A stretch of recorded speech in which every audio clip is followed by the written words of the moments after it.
Although elves have a relatively long lifespan, they do not possess immortal bodies. Throughout the Land of Dawn's long history, the unfortunately fragile race endured great suffering before settling in the forests of Esherikia. Miya was one of the elves who experienced this suffering.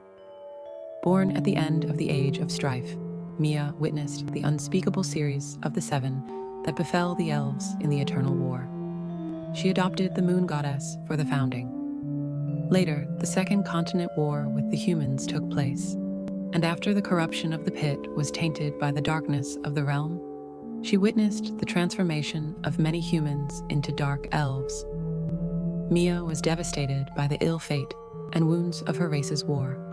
Her wish was only for a peaceful life, and this wish was crushed under her magical protection. It finally came true when the Moon Goddess, who sheltered the forests and allowed them to flourish, used all her power. After this, Miya fell into a deep sleep, and Miya became a member of the priesthood. For thousands of years, he served with absolute loyalty in the Moon Temple, praying that the Moon Goddess would reawaken and that one day she would protect the stricken hands forever.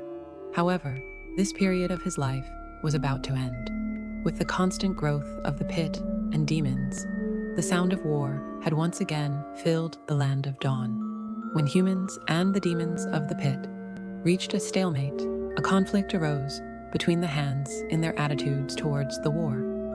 The group, headed by the king of the house, the aesthete, believed that the pit would bring disaster to the entire continent and that the elves should take the initiative to destroy the demons. Many other elves believed that their people had suffered enough. Therefore, they favored not participating in the war again. Instead, they said they would live safely in the forests of Azizieh under the magical protection of the Moon Goddess. What the homosexual did not understand was that Miya, the burning sister, was on the other side of this internal conflict.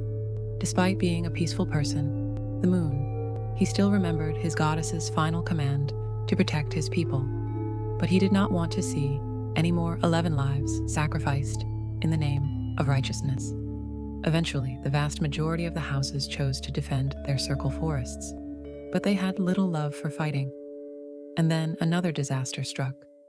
The magical protection in their shadows had the power to prevent the spread of corruption. However, this protection was not enough to stop the difficulty.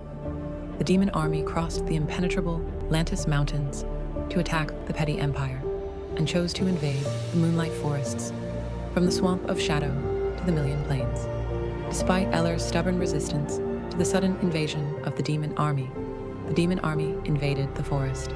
The army of fire demons set fire to the Tree of Life, where many elves lived, and rained hell upon the forest. He held himself responsible for this tragedy.